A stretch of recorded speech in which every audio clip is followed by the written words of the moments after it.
ಇಡ್ದೆ ಗ್ರಾಮದ ದೂಮಡ್ಕ, ಬಲ್ನಾಡು ಗ್ರಾಮದ ಅಜ್ಕಳ, ಆರ್ಯಪ್ಪು ಗ್ರಾಮದ ಮೇಗಿನ ಪಂಚಾಯತ್ನಲ್ಲಿ ಮೂಲ ಸೌಕರ್ಯವಾದ ರಸ್ತೆ ಸಂಪರ್ಕ ಒದಗಿಸುವಂತೆ ಮತ್ತು ಕಾಲೋನಿ ನಿವಾಸಿಗಳ ಮೇಲಿನ ಕೇಸನ್ನು ಹಿಂಪಡೆಯುವಂತೆ ಆಗ್ರಹಿಸಿ ಅಂಬೇಡ್ಕರ್ ತತ್ವ ರಕ್ಷಣಾ ವೇದಿಕೆ ಕರ್ನಾಟಕ ಇದರ ನೇತೃತ್ವದಲ್ಲಿ ಪುತ್ತೂರು ಅಮರ್ ಜವಾನ್ ಸ್ಮಾರಕ ಜ್ಯೋತಿಯ ಬಳಿ ಪ್ರತಿಭಟನೆ ನಡೆಯಿತು.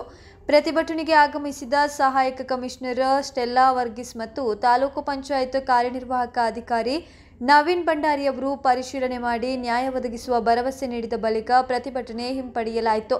ಪ್ರತಿಭಟನೆಯಲ್ಲಿ 90 ವರ್ಷ ವಯೋಮಾನದ ರಸ್ತೆಯಿಂದ ವಂಚಿತರಾದ ಹಿರಿಯ ಮಹಿಳೆ ಕಮಲಾ ಅವರು ಡಾಕ್ಟರ್ ಬಾಬಾ ಸಾಹೇಬ್ ಅಂಬೇಡ್ಕರ್ ಅವರ ಭಾವಚಿತ್ರದ ಎದುರು ದೀಪ ಪ್ರಜ್ವಲಿಸಿ ಪ್ರತಿಭಟನೆಗೆ ಚಾಲನೆಯನ್ನ ನೀಡಿದರು. ಅಂಬೇಡ್ಕರ್ ತತ್ವ ರಕ್ಷಣಾ ವೇದಿಕೆ ಕರ್ನಾಟಕ ಇದರ ರಾಜ್ಯ ಅಧ್ಯಕ್ಷ ಗಿರಿಧರ್ ನಾಯಕ್ ಅವರು ಮಾತನಾಡಿ, ಇಡ್ದೆ ಗ್ರಾಮದ ದೂಮಡ್ಕ, ಬಲ್ನಾಡು ಗ್ರಾಮದ ಅಜ್ಕಲ, ಆರ್ಯಪ್ಪು ಗ್ರಾಮದ ಮೇಗಿನ ಪಂಚಾಯತ್ನಲ್ಲಿ ಮೂಲ ಸೌಕರ್ಯವಾದ ರಸ್ತೆ ಸಂಪರ್ಕ ಒದಗಿಸುವಂತೆ ಮನವಿ ಮಾಡಿ ಸಾಕಾಗಿದೆ. ಬಡವರ ಕೂಗು ಯಾರಿಗೂ ಕೇಳಿಲ್ಲ, ನಾವು ಯಾರಿಗೂ ಬಗ್ಗುವವರಲ್ಲ. ಹಿಂದೂ ಸಂಘಟನೆ, ರಾಜಕೀಯ ಸಂಘಟನೆ ಶೋ ಮಾಡಿ ಹೋಗ್ತಾರೆ ಹೊರತು ಕಟ್ಟಕಡೆಯ ವ್ಯಕ್ತಿಗೆ ಯಾವ ಸ್ಪಂದನೆ ಕೂಡ ಇಲ್ಲ. ಇದೇ ಬೆಟ್ಟಂಪಾಡಿ 13ನೇ ಮನೆ ರಸ್ತೆ ಇಲ್ಲ. ಜನಪ್ರಿಯ ಶಾಸಕ ಅಶೋಕ್ ರೈ, ಮಾಜಿ ಶಾಸಕ ಸಂಜೀವ ಮಠಂದೂರು ಪೊಲ್ಲು ಭರವಸೆ ಕೊಟ್ಟಿದ್ದಾರೆ. ಎಲ್ಲಾ ರಾಜಕೀಯದವರು ಮಾಡುವುದು ಒಂದೇ. ಹಾಗಾಗಿ ಶೋ ಮಾಡುವ ಸಂಘಟನೆಗಳಿಗೆ ತಮ್ಮನ್ನ ಮೀಸಲಿಡಬೇಡಿ. ನಿಮ್ಮಲ್ಲಿ ಶಕ್ತಿ ಇದ್ರೆ ನನಗೆ ಆನೆ ಬಲ. ಅಧಿಕಾರಿಗಳಿಗೆ ಪತ್ರ ಕೊಟ್ಟರೆ ಪ್ರಯೋಜನ ಇಲ್ಲ. ಮೋದಿಜಿ ಅಚ್ಚೇ ದಿನ್ ಎಂದು ಹೇಳ್ತಾರೆ, ಆದರೆ 138 ವರ್ಷದಿಂದ ರಸ್ತೆ ಇಲ್ಲ. ಎಲ್ಲಿ ಹೋಯಿತು ಅಚ್ಚೇ ದಿನ್? ನ್ಯಾಯಕ್ಕಾಗಿ ಹೋದ ನಮ್ಮ ಮೇಲೆ, ಕಾಲೋನಿಯರ ಮೇಲೆ ಕ್ರಿಮಿನಲ್ ಕೇಸ್ ಹಾಕಿದ್ದಾರೆ. ಸಿವಿಲ್ ವಿಚಾರಕ್ಕೆ ಕ್ರಿಮಿನಲ್ ಕೇಸ್ ಯಾವ ನ್ಯಾಯ? ಅದು ಅಲ್ಲದೆ 13 ಮಂದಿಗೆ ರೂಪಾಯಿ 5 ಲಕ್ಷ ದಂಡ ಕಟ್ಟುವಂತೆ ಹೇಳಿದ್ದಾರೆ. ಬಡವರಲ್ಲಿ 5 ರೂಪಾಯಿ ಇಲ್ಲದವರು 5 ಲಕ್ಷ ಎಲ್ಲಿಂದ ಕಟ್ತಾರೆ ಎಂದು ಪ್ರಶ್ನಿಸಿದ ಅವರು, 13 ಮಂದಿಯ ಮೇಲಿರುವ ಕೇಸ್ ಹಿಂಪಡೆಯಬೇಕು. ನಮ್ಮ ಬೇಡಿಕೆ ಈಡೇರಿದ್ರೆ ಮಿನಿ ವಿಧಾನಸೌಧಕ್ಕೆ ಬೀಗ ಜಡಿತೇವೆ ಎಂದರು. ಇನ್ನು ಆನೆಗಳಾಗಿ ಎದ್ದುಕೊಂಡು ನಿಲ್ಬೇಕು. ನಾವು 350 ದಿವಸ ನಾವು ಕೆಲಸ ಮಾಡೋದಲ್ಲ. ಅದಕ್ಕೋಸ್ಕರ ಒಂದು ಸಂಘಟನೆ ಬಗ್ಗೆ ಮೀಸಲಿಡಬೇಕು. ಯಾಕೆ ಸಂಘಟನೆ ಶೋ ಮಾಡುವ ಸಂಘಟನೆಗೆ ಮೀಸಲಿಡಬೇಡಿ. ಯಾವುದು ಕೆಲಸ ಮಾಡ್ತಾರ, ಯಾರು ವ್ಯಕ್ತಿ ಕೆಲಸ ಮಾಡಿದ್ರೆ, ಯಾರು ಎದುರು ನಿಲ್ತಾರೆ, ಅಧಿಕಾರವೇ ಇಲ್ಲ. ಅವರಿಗೆ ನೀವು ಖಂಡಿತವಾಗಿ ನೀವು ಸಹಕಾರ ಮಾಡಬೇಕು. ಎಲ್ಲಿ ಹೋದರೂ ಕರೆದ್ರು ಅವರು ನೀವು ಬರಬೇಕು. ನಿಮ್ಮಂತೊಂದು ಶಕ್ತಿಗಳು ಇದ್ರೆ ನಮಗೊಂದು ಆಣೆಬಲ ನಮ್ಮ ಸಂಘಟನೆಗೆ ಬರ್ತದೆ ಖಂಡಿತವಾಗಿ. ಯಾಕೆ ಗೊತ್ತಾ, ನಾವು ಎಷ್ಟೋ ವರ್ಷದಿಂದ ನಾವು ಇದು ಮಾಡಿದ್ದೇವೆ, ನಮಗೆ ಗೊತ್ತುಂಟು. ಯಾವುದೇ ಅಧಿಕಾರಿಗಳಿಗೆ ಯಾವುದೇ ಪತ್ರ ಮುಖ್ಯ ನಮಗೆ ಕೊಟ್ರೆ ಯಾವುದೇ ಒಂದು ಕೆಲಸ ಆಗುವುದಿಲ್ಲ.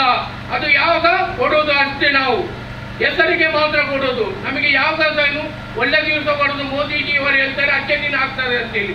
ಯಾವಾಗ ಬಡವರಿಗೆ ನೋಡಿ, ಸ್ವಾತಂತ್ರ್ಯ 1947ಗೆ ಸ್ವಾತಂತ್ರ್ಯ ನಮ್ಮ ಸಿಕ್ಕಿದೆ. ಎಷ್ಟು ವರ್ಷ ಇದು ಮೊನ್ನೆ ಸ್ವಾತಂತ್ರ್ಯ ದಿವಸ ಆಚರಣೆ ಆಯಿತು. ಆದರೂ 132 ವರ್ಷದಿಂದ ರಸ್ತೆ ಇಲ್ಲದವರು ಯಾವುದಾದರೂ ಒಂದು ಅಧಿಕಾರಿಗಳು ಮಾಡಿದ್ದಾರೆ ಅಂತ ನಾನು ಹೇಳುವುದು.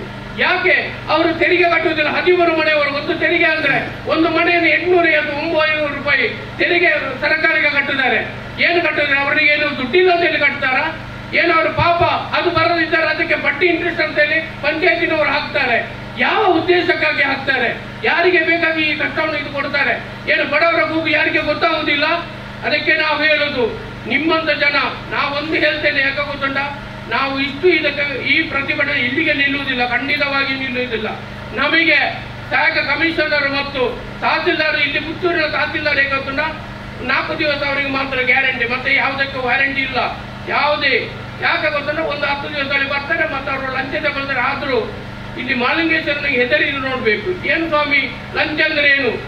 ನಮ್ಮಲ್ಲಿ 14 ಜನರಿಗೆ, ನಮ್ಮ ಕಾರ್ಯಕರ್ತರಿಗೆ ಅವರು ಏನು ಮಾಡಿದ್ರು, ಅಲ್ಲೆಲ್ಲ ಮನೆ ನಿವಾಸಿಗಳಿಗೆ ಅವರು ಏನು ಮಾಡಿದ್ರು, ಕ್ರಿಮಿನಲ್ ದಾಖಲೆ ಮಾಡಿದ್ರು.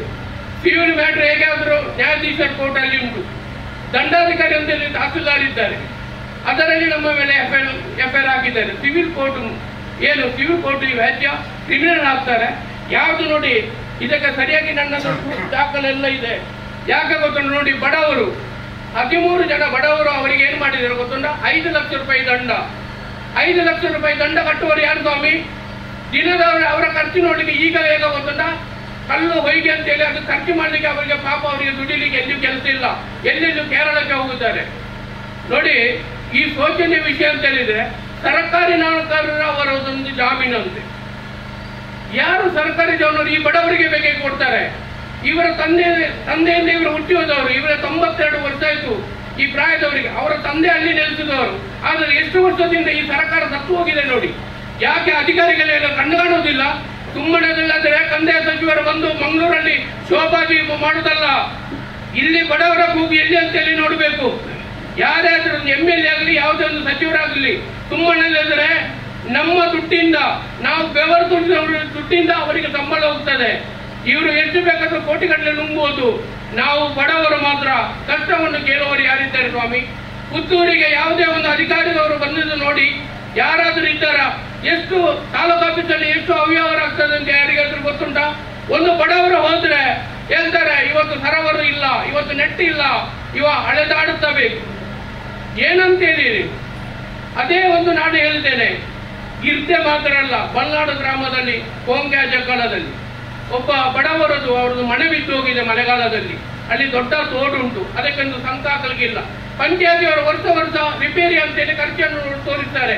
ಯಾವ ಖರ್ಚು ಯಾವುದಕ್ಕೆ ಹಾಕ್ತಾರೆ ಅಂತ ಗೊತ್ತಿಲ್ಲ. ಪಾಪ ಇವರು ಗ್ರಾಮ ಸಭೆಗೆ ಹೋಗಿದ್ರೆ, ಈಗ ಮಾತಾಡಬೇಡಿ, ನೀವು ನಾಳೆ ಬನ್ನಿ, ನಮ್ಮ ಹತ್ರ ಆಫೀಸಲ್ಲಿ ಬನ್ನಿ ಅಂತ. ಆಫೀಸಲ್ಲಿ ಬಂದರೆ ಏನು ಇದೇ ರಾಗ ಆಗುದು. ಯಾಕೆ ಗೊತ್ತಂದ್ರೆ ಎಲ್ಲ ಅಧಿಕಾರಿಗಳು ಗ್ರಾಮ ಸಭೆಯಲ್ಲಿ ಇರ್ತಾರೆ.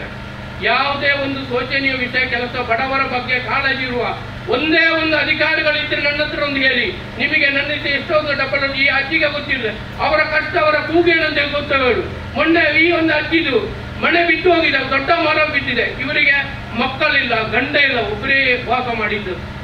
ಏನಾದ್ರು ಹೈಟಕರ ಘಟನೆ, ರಾತ್ರಿ ಅವರ ಹತ್ತಿರದ ಮನೆಯವರು ಗೊತ್ತು. ಈಗ ರಾತ್ರಿ ಅವರ ಹತ್ತಿರ ಮನೆಯಲ್ಲಿ ಅವರು ವಾಸ್ತವ ಮಾಡ್ತಾರೆ. ಏನಂತೇನು ಮಾಡ್ಬೇಕು? ಏನು ಇವರಿಗೆ ಕಣ್ಣಿಲ್ವಾ? ಇದು ಇವರಿಗೆ ಪಂಚಾಯತಿಗೆ ಕಟ್ಟುವುದಿಲ್ಲ? ಯಾವುದು ಇದು ಅಧಿಕಾರಿಗಳಿಗೆ ಗೊತ್ತಿಲ್ಲ? ಒಂದು ಕಂದಾಯ ಅಧಿಕಾರಿಗಳಿಗೆ ನಾನೊಂದು ಹೇಳ್ತೇನೆ ಸ್ವಾಮಿ, 1996ನೇ ವಿಷಯದಲ್ಲಿ ಬಲ್ನಾಡು ಗ್ರಾಮ ಮತ್ತು ಇರ್ದೆ ಗ್ರಾಮ ಅಂತ ಇಲ್ಲಿ ಗೊತ್ತುಂಟ. 1996 ಬಂಟ್ವಾಳ ಹೋಬಳಿ ಇತ್ತು. ಆ ಗ್ರಾಮವನ್ನು ಬಂಟ್ವಾಳಗೆ ಅದರಲ್ಲಿ ಸ್ಕೆಚ್ ಉಂಟು, ಕಾಲದಾರಿ ಇದೆ ಅಂತೇಳಿ. ನಾನು ಬೇಕಾದ್ರೆ ಈಗ